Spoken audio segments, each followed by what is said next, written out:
पुस्तक प्रहलाद महाराज के दिव्य उपदेश से आज हम हमारा 4th चैप्टर स्टार्ट करने जा रहे हैं। वेरी वेरी शॉर्ट चैप्टर, बहुत ही छोटा सा है। मैं कृष्ण से सर्व अधिक प्रेम करता हूं। देखते हैं क्या है। अब प्रहलाद महाराज भौतिक जीवन की जटिलताओं के विषय में आगे कहते हैं। वे आसक्त गृहस्थ की उपमा रेशम के कीट से देते हैं।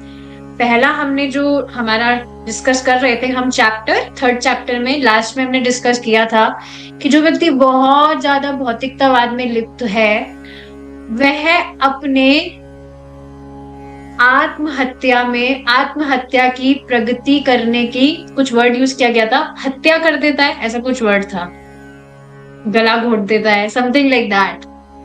मतलब वो आध्यात्मिकता में प्रगति कर ही नहीं सकता है उसकी भौतिकतावाद में बहुत ज्यादा लिप्त होने के कारण।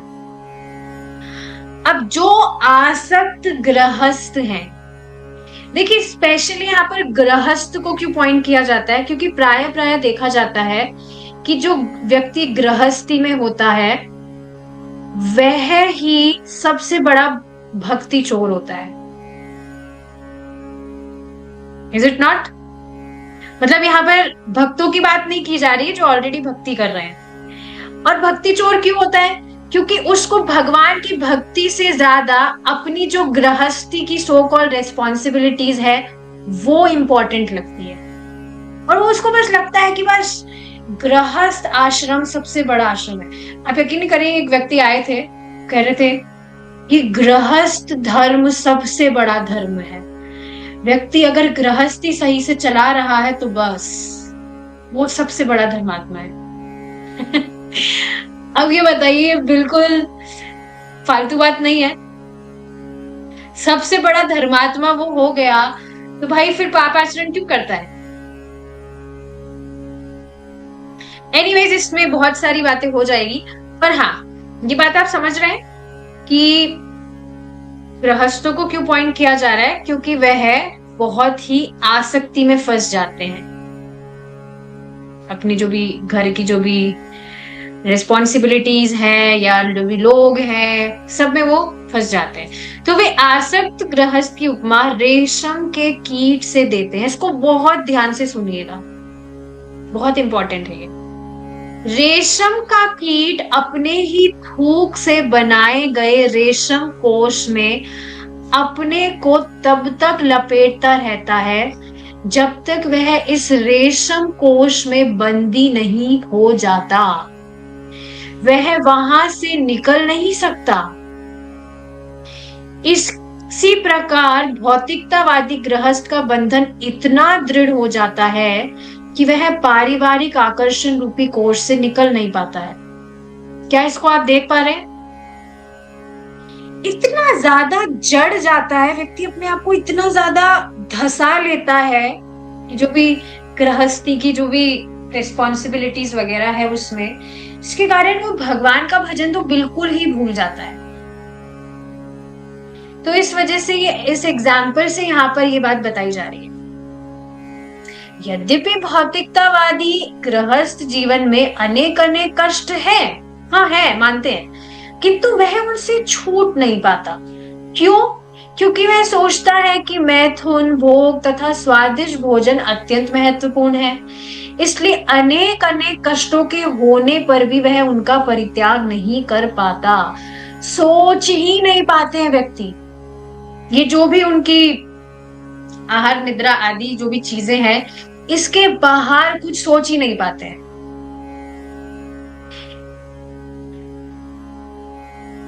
जबकि आप देखेंगे, अक्सर आप खुद देखिएगा, देखिए यहाँ पर कोई भी गृहस्थी नहीं है। All are grihastha brahmacharis, all are devotees of Krishna. पर आप देखिए जो सामान्यतः जो भौतिकतावाद गृहस्थ है उनकी बात यहाँ पर की जाए। सो यस, आप खुद देखिएगा कि जो गृहस्थ लोग होते हैं, भौतिकतावाद की बात की जाती है, तो वो दिखते भी है परेशान।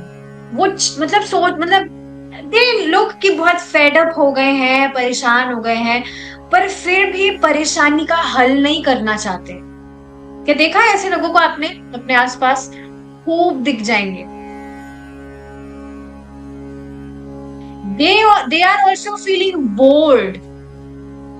कई बार कहते भी है कि अरे काश भगवान हमको उठा ले, कितने परेशान है, पता नहीं क्या क्या बोलते हैं काफी चीजें, पर भगवान का भजन नहीं करेंगे या इस पर सोचेंगे नहीं कि ये जो परेशानी है क्या इसका कुछ हल है भी क्या। तो अनेक अनेक कष्ट होने के बाद में भी उनका परित्याग नहीं कर पाते। इस तरह जब कोई व्यक्ति पारिवारिक जीवन में अत्यधिक फंसा रहता है तो वह अपने वास्तविक लाभ के विषय में, भौतिक जीवन से मुक्ति पाने के विषय में सोच नहीं पाता। यस, प्रभु जी एक बार बता रहे थे कि कोई व्यक्ति है, और अक्सर काफी व्यक्ति इस तरह से आपको सुनते हुए मिलेंगे, कहते हुए मिलेंगे कि हम तो हमारे परिवार के लिए जी रहे हैं, हम बहुत सारा हमारा जॉब कर रहे हैं, काम कर रहे हैं, we are doing it for our kids, हम हमारे परिवार के लिए कर रहे हैं। उनसे पूछा जाए कि आप आपके लिए क्या कर रहे हैं, पहली बात उनको समझ नहीं आएगा। वो कहेंगे हाँ परिवार के लिए जो करना है वही हमारे लिए करना है, और क्या। पर अगर इस पर विचार किया जाए तो व्यक्ति वास्तव में अपने लिए तो कुछ भी नहीं कर रहा ना। इस वजह से प्रभुपाद जी यहाँ पर कह रहे हैं अत्यधिक फंसा रहने के कारण वह अपने वास्तविक लाभ के विषय में सोच नहीं पाता।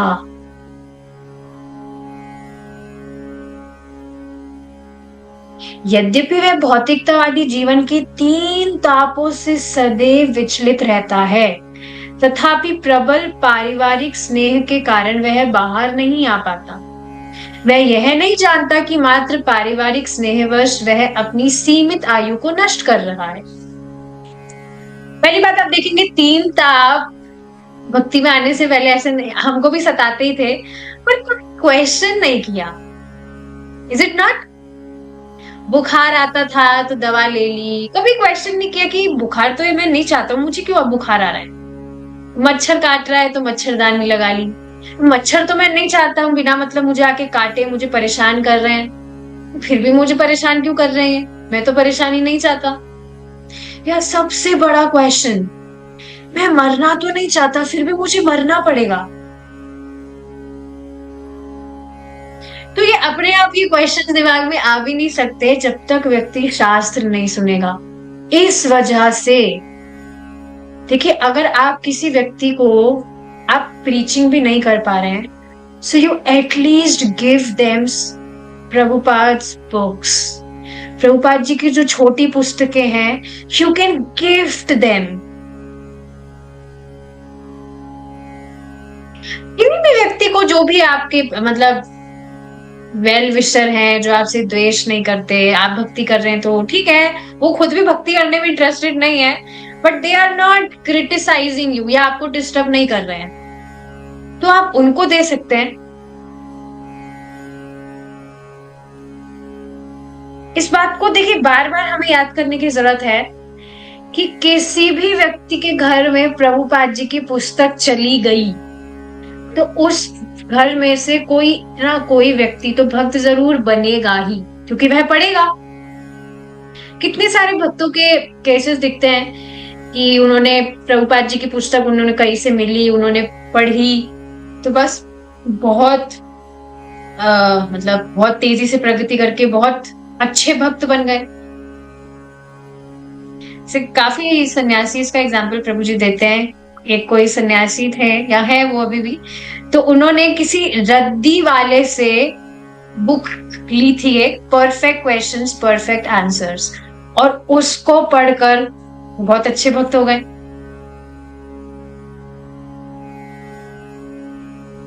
ऐसा होता ही है, कोई ना कोई बुक घर में पड़ी रहेगी तो कोई ना कोई व्यक्ति तो उसको पढ़ेगा ही। और सबसे अमेजिंग चीज पता है क्या है, ये बुक्स जो है वो ज्यादा एक्सपेंसिव भी नहीं है, स्मॉल बुक्स, वेरी चीप, तो आप आसानी से किसी भी व्यक्ति को दे सकते हैं। या आप कभी ट्रेन वगैरह में ट्रैवल कर रहे हैं तो आपको दिख रहा है सामने वाला व्यक्ति अच्छा है, भाई सज्जन व्यक्ति, आप उससे पूछ सकते हो, you can ask about him, his hobbies, क्या आपको किताब पढ़ना पसंद है, मैंने ये किताब ली थी, तो आप उनको इस तरह से दे सकते हैं। लोगों को पता नहीं है कि ये कृष्ण भावनामृत जैसा कुछ है, वास्तव में लोगों को पता नहीं है। So our responsibility is to spread this message. हम किन्हीं भी व्यक्ति को प्रभुपाद जी की पुस्तक दे रहे हैं, हरे कृष्ण महामंत्र दे रहे हैं, भगवान को कुछ भी हम दे रहे हैं, तो वास्तव में हम कृष्ण को उन्हें दे रहे हैं। We are giving Krishna to them. What can be as amazing as that? That you are giving Krishna to that person. तो यस, ये बात है। आपको देखिए ना, आपको भी किसी ना किसी भक्त ने क्लासेस के लिए इनवाइट किया होगा, बुक्स वगैरह कुछ दी होगी, तभी तो नॉलेज लेने के बाद ही तो आपको पता चला, अच्छा 3 ताप होते हैं, हाँ ये तो मैं नहीं चाहता हूँ, कभी क्वेश्चन ही नहीं किया कि मुझे ये चाहिए नहीं थे, पर फिर भी मुझे क्यों आ रहे हैं। और भी काफी सारी चीजें हैं, कितनी सारी नई नई चीजें हमें मालूम चली है और चल रही है और चलती रहेगी। So this is because of knowledge. इस तरह से you can also give books to them. और ऐसे बिल्कुल भी मत सोचिए कि पता नहीं पड़ेगा कि नहीं मैं दे रहा हूं। उसने ले ली तो बस अब भगवान अरेंज कराएंगे कि वह या उनके घर से कोई ना कोई व्यक्ति तो वो पड़ेगा ही। ऐसा बिल्कुल मत सोचिए कि हमारा देना वेस्ट जाएगा। No, even touching these books is purifying. तो बिल्कुल ऐसा नहीं सोचना चाहिए कि हम किसी को देंगे हमारा वेस्ट तो नहीं चला जाएगा। नहीं, पक्का कोई ना कोई व्यक्ति पड़ेगा। मैं कई बार मेरे घर में चिढ़ाती हूँ मेरी मम्मी को कि इस तरह से बताया जाता है कि किसी के भी घर में प्रभुपाद जी की पुस्तक आ गई, गीता आ गई, तो पक्का वो कोई ना कोई व्यक्ति तो घर में से भक्त बनता है। तो मेरी मम्मी कहीं गई थी, she went somewhere, visited somewhere, तो वहां पर भक्त फ्री में बांट रहे होंगे भगवत गीता, तो बस फ्री का कुछ दिखना चाहिए, सभी को चाहिए, तो बस वो ले आई थी। उनको पता नहीं था कि ये क्या है, तो बस ये काफी सालों से ही रखी थी भगवत गीता। बाद में जो भी ये वर्कशॉप वगैरह अटेंड करने के बाद में मन में आया था कि हाँ मुझे गीता पढ़ना चाहिए, गीता बहुत अच्छी होती है। फिर बाद में ऐसे मन में आया, तो बाद में फिर भगवान ने डिवोटीज का एसोसिएशन दे ही दिया था। सो वी डोंट नो कौन आगे जाकर भक्त बन जाए, तो इस तरह से हमें देना चाहिए। और गिफ्ट तो सबको बहुत ही पसंद होते हैं, so you can definitely gift books. काफी सारी मतलब रीचिंग की जो है काफी सारी वेज है, there are different many different ways, इसको हम डिस्कस करते ही रहेंगे। सो यस, इस तरह से वो बेचारा नहीं निकल पाता है और वो समझ नहीं पाता है कि ये जो सीमित आयु उसको मिली है वो नष्ट कर रहा है। वह उस जीवन को नष्ट कर रहा है जो आत्म साक्षात्कार के लिए, अपने वास्तविक आध्यात्मिक जीवन की अनुभूति करने के लिए मिला था। एकमात्र यही अवसर है मनुष्य जीवन का जिसमें व्यक्ति अपने आत्म साक्षात्कार के लिए कुछ कर सकता है, पर वही वो नहीं समझकर he's just wasting his human form of life. Prahlad महाराज अपने आसुरी मित्रों से कहते हैं, इसलिए तुम लोग उनकी संगति छोड़ दो जो भौतिक भोगों में आसक्त हैं। तुम लोग उन व्यक्तियों की संगति क्यों नहीं करते जो कृष्ण भावनामृत का अनुशीलन कर रहे हैं? यही उनका उपदेश है। वे अपने मित्रों से कहते हैं कि वह इस कृष्ण भावनामृत को प्राप्त करना सरल है। क्यों? वस्तुतः कृष्ण भावनामृत हमें अत्यंत प्रिय है, किंतु हम उसे भूल चुके हैं। इसका अर्थ आप समझ रहे हैं? That we are already like dormant love for Krishna is already there in our hearts, पर भौतिक आवरण के कारण हम उसे भूल चुके हैं। प्रेम तो ऑलरेडी ही है, और आप इसको खुद ही देख सकते हैं ना, वी ऑल वांट लव, सभी को प्रेम चाहिए, लेकिन व्यक्ति नहीं समझ पाता कि जब कृष्ण से वह अपना प्रेम जागृत करेगा तब वह वास्तव में प्रेम करेगा।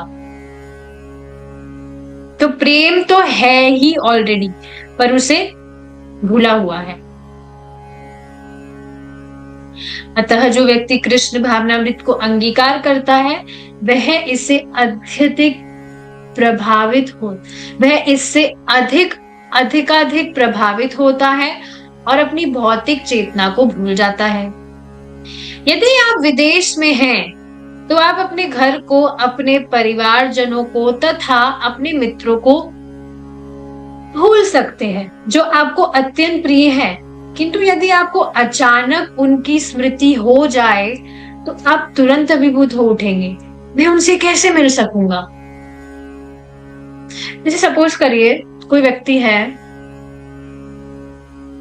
कोई बच्चा है मान लीजिए, उसको बचपन में उसको मतलब बता दिया गया कि बचपन में ही तुम्हारा जैसे जन्म हुआ तुम्हारी जो माता थी वो मर गई थी वो,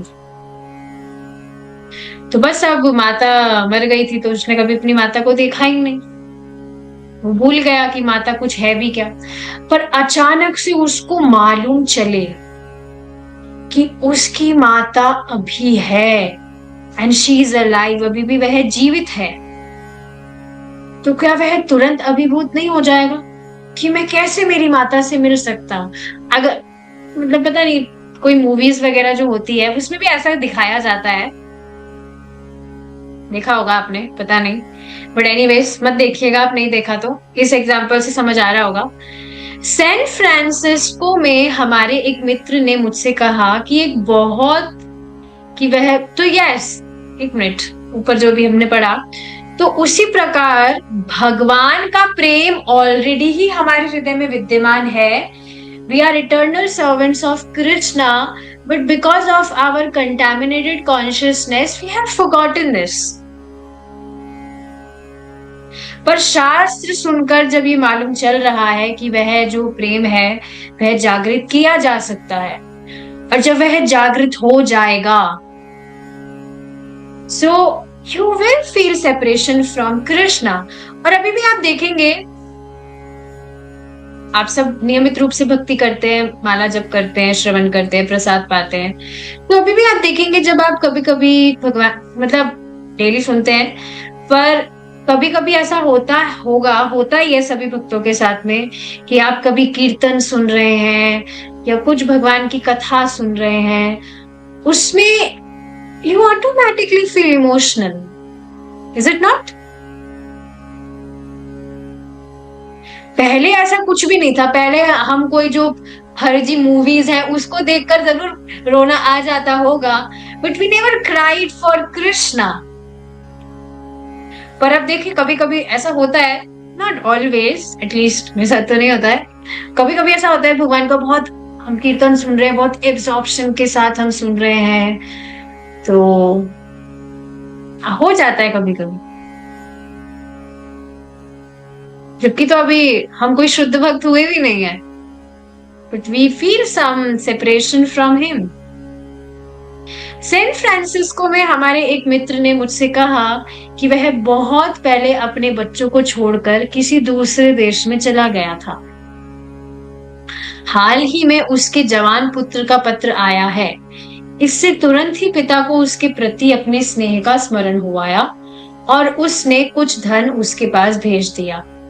यह स्नेह स्वतः उत्पन्न हुआ, यद्यपि वह अपने पुत्र को इतने वर्षों से भूला हुआ था।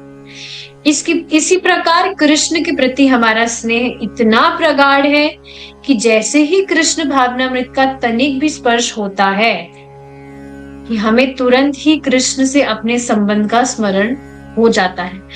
कल मैं परम पूज्य प्रभु जी ने मुझे भेजा था एक लेक्चर,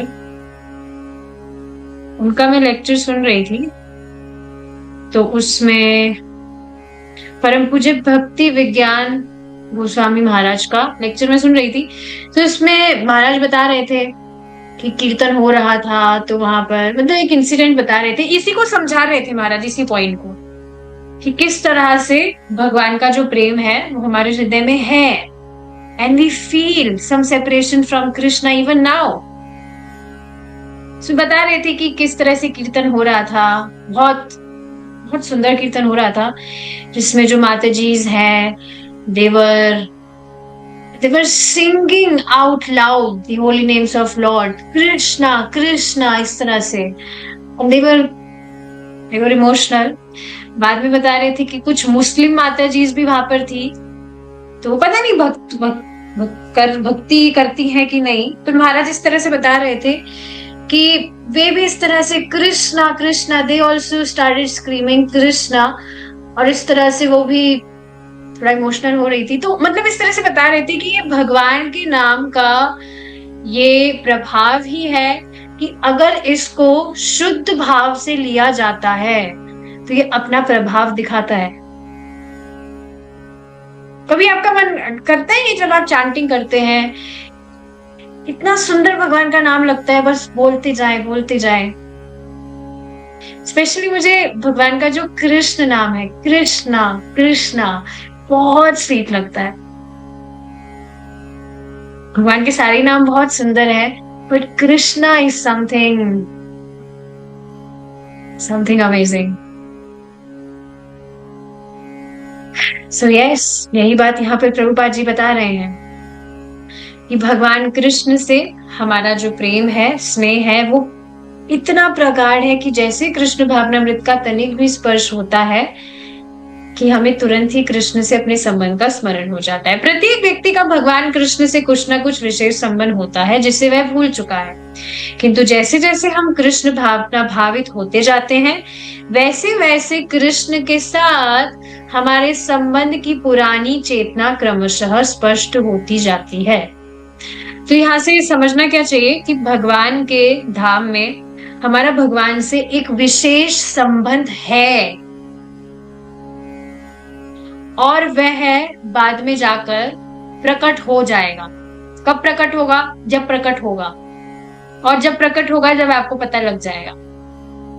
तो इसलिए क्वेश्चन नहीं करना चाहिए कि कितने टाइम में प्रकट होगा, कितना टाइम लग जाएगा। No, not these questions. जब प्रकट होगा तब प्रकट हो ही जाएगा और आपको भी मालूम चल जाएगा।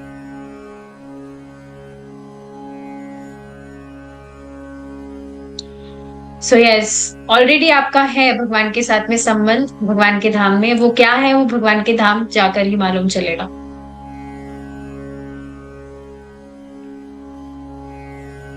और जब हमारी चेतना वास्तव में सुस्पष्ट हो जाती है तो हम कृष्ण के साथ अपने विशेष संबंध को समझ सकते हैं। कृष्ण समझ सकते हैं, वो आगे जो स्टेज आएगा उसमें अपने आप ही हम समझ लेंगे। इन चीजों में we can't imitate, that will be sahajiya. Krishna के साथ हमारा संबंध पुत्र या दास के रूप में, मित्र के रूप में, माता पिता के रूप में, अथवा प्रेमिका या प्रिय पत्नी के रूप में हो सकता है। ये सारे संबंध इस भौतिक जगत में विकृत रूप में प्रतिबिंब होते हैं, किंतु कृष्ण भावनामृत के पद को प्राप्त करते ही कृष्ण से हमारा पुराना संबंध फिर से जागृत हो उठता है। पुराना संबंध आप समझ रहे हैं ना, कि भगवान से जो हमारा संबंध है वह अनादि काल से है। ऐसा नहीं कि अब वो बनेगा संबंध। जैसे यहाँ पर लड़का लड़की की शादी होती है तो अब शादी होने के बाद में उनका संबंध होता है हस्बैंड वाइफ का, पर भगवान के केस में हमारा ऐसा नहीं है। हमारा ऑलरेडी ही भगवान से संबंध है अनादिकाल से। वो क्या है वो हमें बाद में मालूम चलेगा। हम में से हर व्यक्ति प्रेम करता है। सर्वप्रथम मैं अपने शरीर से प्रेम करता हूं, क्योंकि मेरी आत्मा इस शरीर के भीतर है। अतएव मैं अपनी आत्मा को अपने शरीर से बढ़कर प्रेम करता हूं। अभी आगे जो है ये नया टॉपिक है जिसको हम हमारी नेक्स्ट क्लास में कंटिन्यू करेंगे। If Krishna is willing, we will stop our discussion here. Thank you so much for joining. Hare Krishna, जय श्रील प्रभुपाद।